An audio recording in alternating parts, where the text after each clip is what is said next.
आम आदमी पार्टी पिछले 7 साल से पंजाब की सियासत के धरातल पर दस्तक दे रही है।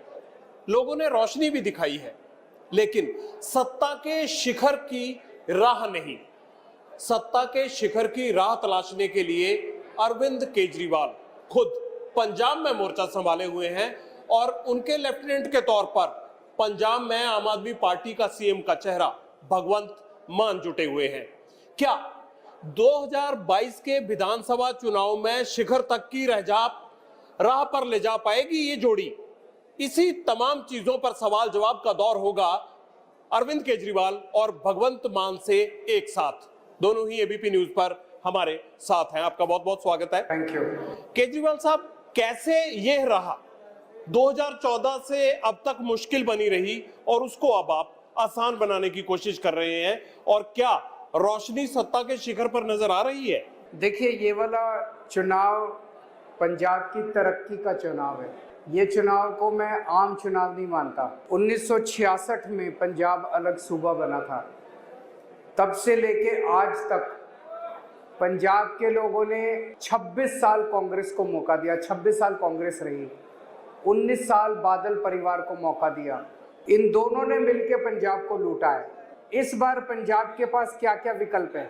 एक विकल्प है जो रेता चोरी करते हैं, दूसरा जो नशा बेचते हैं, और तीसरा कट्टर ईमानदार आदमी है, कट्टर ईमानदार पार्टी है।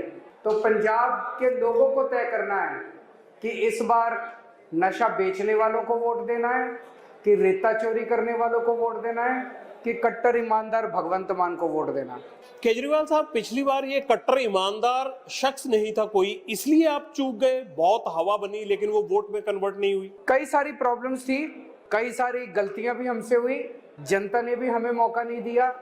उन गलतियों को हमने सुधारा, उन गलतियों से हमने सीखा, जनता के पास एक और प्रोग्राम लेके गए।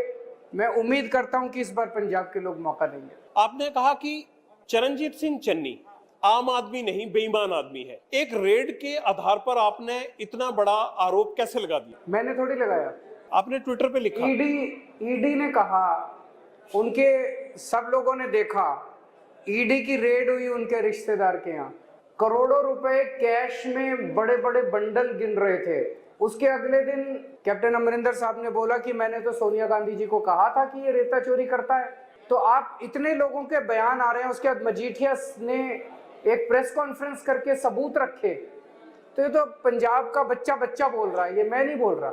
आपको क्या लगता है कि कैप्टन साहब अब जो बोल रहे हैं और विक्रम मजीठिया अब जो बोल रहे हैं वो सच है? पर ईडी जो बोल रहा है वो तो सच है। ईडी को उनके रिश्तेदार के यहाँ 10 करोड़ रुपए या और 56 करोड़ की एंट्री मिली, करोड़ों रुपए की नकदी मिली, जगुआर गाड़ियां मिली। तो 111 दिन की सरकार में अगर उन्होंने इतना कर दिया तो मैं समझता हूं कि पिछले सारे रिकॉर्ड तोड़ दिए उन्होंने। सिद्धू साहब तो ये भी कहते हैं, केजरीवाल साहब, कि आपने भी दिल्ली में जगह जगह ठेके खुलवा दिए और दीप मल्होत्रा को, पॉन्टी चड्डा की कंपनियों को आपने ठेके दे दिए। रोज सिद्धू साहब ये एलिगेशन लगाते हैं आप पे। सिद्धू साहब की तो सुना ही मत करो आप। उन पे आजकल बहुत दया आती है मेरे को। क्यों? मतलब उनका क्या हाल बना दिया कांग्रेस ने। अच्छे खासे इंसान थे, तो सिद्धू साहब को छोड़ दो, उन पे हमें सिंपैथी है उनके साथ। चरणजीत सिंह चन्नी को 3 महीने देकर कांग्रेस ने एक तरह से बड़े दलित चेहरे को आगे पेश कर दिया, और आज ये कहा जा रहा है कि उन्हीं को ही चीफ मिनिस्टर का चेहरा होना चाहिए। अरविंद केजरीवाल की पार्टी में 3 लोग थे। आपके एलओपी वो दलित बिरादरी से थे, इसके अलावा उनके साथ 2 लोग और बुद्ध सिंह लगे हुए थे, मानुके जी लगे हुए थे। वो तमाम लोग दलित चेहरे थे। पर आप दलित चेहरे को उस तरह से क्यों उभार नहीं पाए? नहीं, हमारे तीनों, आपने खुद ही कहा कि 3 अच्छे चेहरे हैं हमारे पास, तो उभारा तभी तो अच्छे लगे आपको। मैं मुख्यमंत्री के तौर पे कह रहा हूँ। पटियाल साहब, जब हमारी स्क्रीनिंग कमेटी बनी थी, कोर कमेटी, उसके चेयरमैन प्रिंसिपल बुद्धराम थे, बुढ़लाडा रिजर्व से जीतते हैं। एलओपी हरपाल चीमा जी हैं, उनके डिप्टी सर्वजीत कौर मानुके हैं, वो भी जगराओं से हैं। तो ऐसा नहीं हमके कोई